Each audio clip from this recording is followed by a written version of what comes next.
প্রিয় সহকর্মীরা, আসসালামু আলাইকুম। ওয়ালাইকুম আসসালাম। কেমন আছেন সবাই? আলহামদুলিল্লাহ ভালো আছেন। রমজান মাস আজকে কি আমারটা শেষ সেশন না তারপরেও সেশন আছে?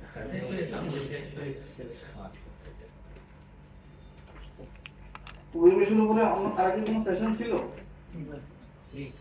পরিবেশের উপরে পরিবেশের উপরে আর কোনো সেশন ছিল না আগে, তাই তো? এটাই সেশন। এই সেশনের আমি যা দেখলাম EIA EMP in development project, এটাই মনে হয় হেডিং আজকে, তাই না? যেহেতু রমজান মাস, কারো খবর বাধ্য হোক, তাই না? আমরা একটু হালকাভাবে আলাপ করবো গল্পের ছলে। এই স্লাইড থাকলো এখানে, স্লাইডের মধ্যে থাকো, হ্যাঁ? আমরা একটু আলোচনা করি, তারপর শেষে গিয়ে স্লাইড রিভিউ করবো, কোনটা মিস করবো। ঠিক আছে? একমত তো নাকি? পরিবেশ নিয়ে যেহেতু কোনো সেশন ছিল না, পরিবেশের প্রথম সেশন তো।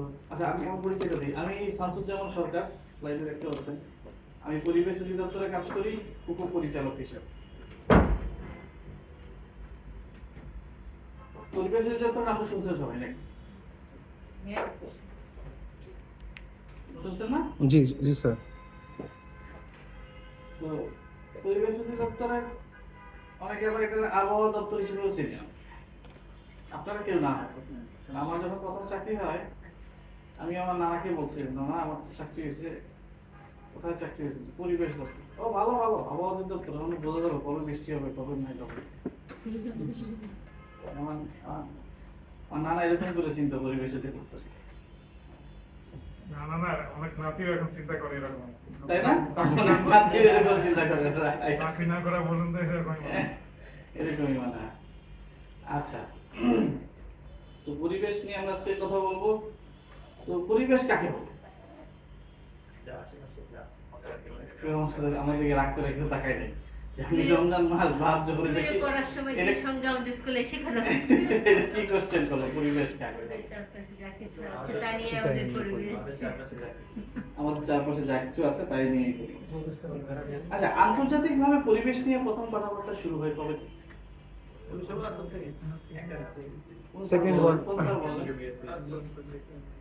72 কোথা থেকে? এটা স্টকহোম। তার রিও হচ্ছে 92, রিও হচ্ছে 92। আন্তর্জাতিকভাবে কথাবার্তা শুরু হয় 72 তে। এই পরিবেশের একটা সংজ্ঞা তারা অ্যাডপ্ট করে। আমরা ছোটকালে যে সংজ্ঞাটা পড়ছি যে আমাদের চারপাশে যাহা কিছু আছে তাই নিয়েই আমাদের পরিবেশ, এই কথাটাই ওনারা একটু কিছু সায়েন্টিফিক টার্ম দিছে। Soil, water, air, flora, fauna. Flora fauna কি জিনিস স্যার জানেন? ফ্লোরা হচ্ছে গাছ, সব প্ল্যান্টস, হ্যাঁ, উদ্ভিদ গুল্ম ফ্লোরা। আর ফোনা হচ্ছে গুল্ম পানি। অনেক তারিখ আছে। এই যে স্টকহোমে 1972 সালে যে এই সামিটটা হয়, সেখানে তারা এই এই ডেফিনেশনটা করে। পরিবেশ পড়তে গিয়ে আমরা আরো কিছু টার্মের সাথে পরিচিত হই। ইকোসিস্টেম, তাই না? বাস্তু সংস্থা, এই জিনিসটা কি?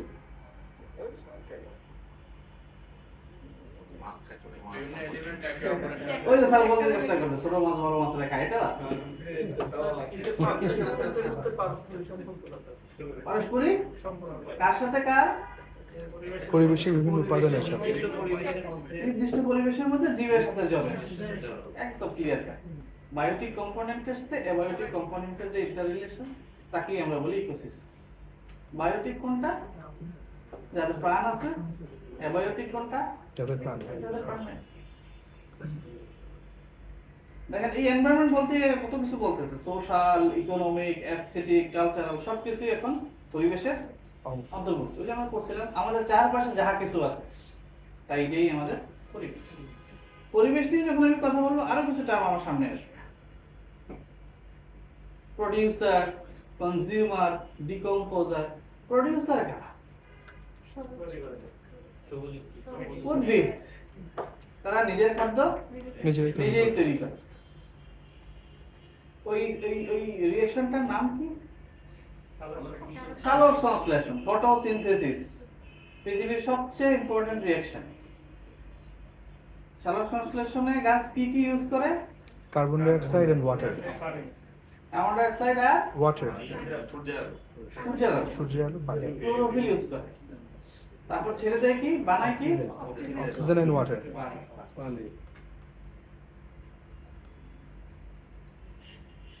তারা হচ্ছে প্রোডিউসার। কনজিউমার কারা?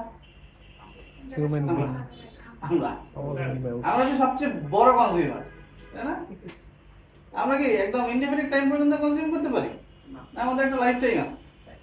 লাইফ টাইম আছে। আমরা কিন্তু ইনডিফিনিট টাইম পর্যন্ত আমরা কনজিউম করতে পারবো।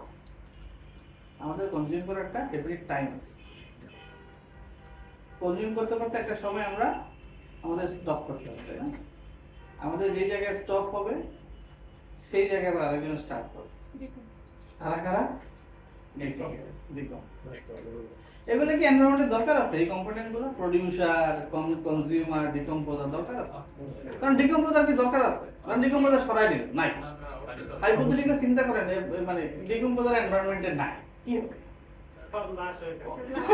সব লাশ হয়ে থাকবে, পচবে না, ডিকম্পোজ হবে। এনভায়রনমেন্টের প্রত্যেকটা যে কম্পোনেন্ট যার যার রোলটা সে প্লে করে। ওই যে স্যার বলতেছিলেন বড় মাসের বিষয়, ফুড চেইন, ফুড ওয়েব। আর পরে বলে একটা ছবি আছে, এটাতে যাই। এই ছবিটা, এই ছবি প্রথম দেখছেন কেউ আছেন এখানে? কেউ নাই। 7-8 এর এখনকার বাচ্চারা আরো আগে পড়ে, আমরা পড়ছি 7-8 এখনকার বাচ্চারা 4-5 পড়ে জিওগ্রাফি, সায়েন্স। মূল কথা হচ্ছে এখানে ফাইটোপ্লাঙ্কটন, জুপ্লাঙ্কটন, ছোট মাছ, বড় মাছ, মানে একজন যে আরেকজনের উপর নির্ভরশীল ফুড পিরামিডটা দেখানো হয়েছে। প্লিজ, রাতের বেলা তোমার গাছ অক্সিজেন গ্রহণ করে। রাতের বেলা গাছ অক্সিজেন, এটা সেটা, হ্যাঁ সেটা কি?